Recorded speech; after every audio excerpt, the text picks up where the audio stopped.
सुरुवातच 84 असेल तर मी त्या लोकांना म्हणेल की तुम्ही बाबा नंबर चेंज करा. न्यूमरोलॉजीवरून मला अजून एक गोष्ट आठवली की नंबर्स खूप मॅटर करतात लाईफमध्ये असं मी ऐकलंय. फोन नंबर, आता त्या फोन नंबर मध्ये पण कधी 555, 111, 222 असे लोक बोलतात हे असले पाहिजे, कोण बोलतं हे नसले पाहिजे.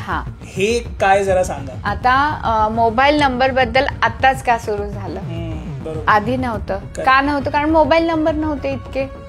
आधी घरामध्ये एक लँडलाईनच होता, सगळेजण तिथेच यूज करत होते. हे बघा, तुमच्या माझ्याजवळ बाकी काही असू दे किंवा नसू दे, मोबाईल हा हातात असतो. प्रत्येक नंबरला एक एक प्लॅनेट रिप्रेझेंट करतो. 1 ला सूर्य, 2 ला चंद्र, याप्रमाणे आहे. तर आता जर माझं काम हे सोशलचं आहे आणि माझ्या मोबाईल नंबर मध्ये 666 आलेला आहे, म्हणजे मी काय केलं आहे, शुक्रला ओव्हर ऍक्टिव्ह केलेलं आहे, तर त्याचे रिझल्ट मला पॉझिटिव्ह नाही मिळणार. 2 पेक्षा जास्त कोणताही नंबर नकोच आपल्या मोबाईल नंबरमध्ये. तुमच्या मोबाईल नंबरची टोटल पण ही तुमच्या लकी नंबरवर आली तर ही उत्तम, किंवा तुमच्या प्रोफेशननुसार आली. फॉर एक्झाम्पल, तुम्ही बिझनेसमॅन आहात किंवा तुम्ही जॉब पण करणार असाल आणि जॉब तुमचा ऍडमिनिस्ट्रेटिव्ह टाईपचा आहे, तर तुमच्या मोबाईल नंबरची टोटल ही 1 असायला पाहिजे.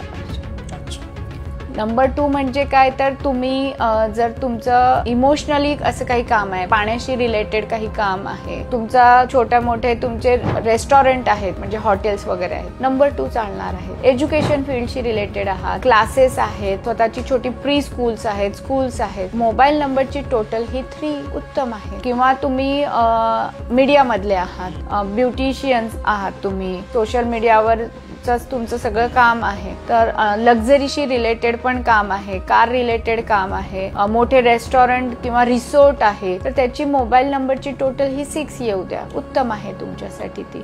आता 8 ने स्टार्ट झालाय. 8 म्हणजे काय, तर शनी, म्हणजे सुरुवातच कसून होतीये, म्हणजे तो म्हणेल मेहनत कर तरच दे, नाहीतर देणार नाही. तर असे बरेच काही गोष्टी आहेत की जे आपण बघायला पाहिजे.